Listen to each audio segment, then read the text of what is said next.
Hello. അപ്പം ഇന്ന് നമുക്ക് കുറച്ച് കുഞ്ഞമ്മത്തിയാട്ടോ കിട്ടിയിരിക്കണത്. ഇന്നലെയും അത് തന്നെയായിരുന്നു. അപ്പം ഇന്ന് അതിൻ്റെ കൂടെ നമുക്ക് കുറച്ച് ചീനിയും കിട്ടിയിരിക്കണത്. അപ്പം നമുക്കിന്ന് ചീനിയും മീൻകറിയും കൂടി ഉണ്ടാക്കാമെന്ന് വിചാരിച്ച് നിൽക്കുകയാണ് കേട്ടോ. അപ്പോൾ മീനൊക്കെ ഇവിടെ മുറിച്ചൽ കഴിഞ്ഞു. ഇനി നമുക്ക് ഈ ചീനി ഒന്ന് തൊലി കളഞ്ഞെടുക്കാം. ഇങ്ങനെ അതൊന്ന് കൊത്തി അരിയട്ടെ കേട്ടോ. അപ്പം ഇന്നലത്തെ മീൻ കുറച്ച് ഫ്രിഡ്ജിൽ ഇരിക്കുന്നുണ്ട്. അപ്പം അതും കൂടി നമുക്ക് ഇതിൻ്റെ കൂടെ പൊരിക്കാനും എടുക്കാം. അതൊന്ന് ഐസ് പോകാൻ വേണ്ടി നമുക്ക് വെള്ളം ഒഴിച്ച് വെക്കാം കേട്ടോ. അപ്പം അങ്ങനെ കൊത്തി അരിഞ്ഞ് അതൊന്നും കൂടി കഴുകി ഇതിരിച്ചിരി വെള്ളമൊക്കെ ഒഴിച്ച് ഞാൻ അടുപ്പത്ത് വെച്ചിരിക്കുന്നത്. പിന്നെ അതിൽ കുറച്ച് മഞ്ഞൾപ്പൊടി, കുറച്ച് ജീരകം, ചെറിയ ജീരകം കൂടി ഉപ്പ് ഇട്ടുകൊണ്ട് വേവിച്ചെടുത്ത് അതൊന്ന് ഊറ്റിയെടുത്തു കേട്ടോ.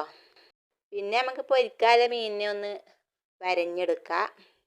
അപ്പം കറിക്കുള്ളത് വേറെയും പൊരിക്കാതെ വേറെയും വെച്ചതിൻ്റെ ബാക്കി നമുക്ക് ഫ്രിഡ്ജിൽ തന്നെ വെക്കാം കേട്ടോ. അങ്ങനെ നമ്മളെ മീനുകളൊക്കെ ഇവിടെ സെറ്റായി ഇതാ പൊരിച്ചാലതിന് പിന്നെ മസാലയൊക്കെ കൂട്ടി. നമുക്ക് ചീനി നല്ലോണം ഒന്ന് ഇങ്ങോട്ട് കുത്തി ഉടച്ച് എടുക്കാം കേട്ടോ. അപ്പോൾ മീൻകറിയും ചീനിയും നല്ല കോമ്പിനേഷൻ അല്ലേ. അങ്ങനെ മീനൊക്കെ ഇട്ടു. ഇനി മീൻകറിയും കൂടി ഒന്ന് ആയി വരട്ടെ. അപ്പം നമ്മൾ കുത്തി ഉടച്ച ചീനി ഉണ്ടോ നല്ലോണം ഉടഞ്ഞിക്കണം കേട്ടോ.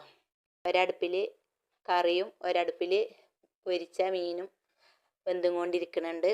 ഒക്കെ റെഡിയായി. നമുക്കിതൊന്ന് കഴിച്ച് നോക്കാം. നല്ല സൂപ്പർ ടേസ്റ്റാട്ടോ.